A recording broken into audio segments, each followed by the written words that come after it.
ეს განცხადება რამაც გამოიწვია მთელი ეს ზვავი, ხო?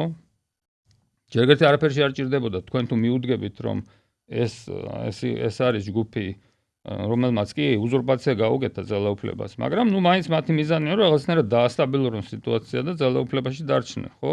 მაგ გადმოსახედიდან არაფერში არ ჭირდებოდა უცებ აი იმ ნერვზე ზემოქმედება, რაც თვითონაც ძალიან კარგად იციან. ეს ექსპერიმენტული ფაქტი იყო, რომ 22-შიც, 23-შიც, 24-შიც არც ერთ სხვა გამღიზიანებელს ასეთი პროტესტი არ გამოუწევია.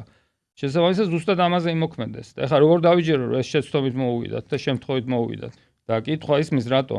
და ეხლა მე არ ვიზიარებ მეთქი იმას რომ ესეთი რაღაცეები ეშლება. ესეთი რაღაცეები რომ შეეშალოს, შეიძლება ერთ ადამიანს შეეშალოს, მაგრამ ეს არ არის ერთი ადამიანის, ეს არ არის ხომ რაღაცა, ეს არის გეგმა გაწერილი. და ამიტომ რახან ამით არ იხსნება, ეს იხსნება გარეშე ფაქტორებით. გარეშე ფაქტორები ეს არის პუტინის ჩვენი მეზობელი რუსეთი.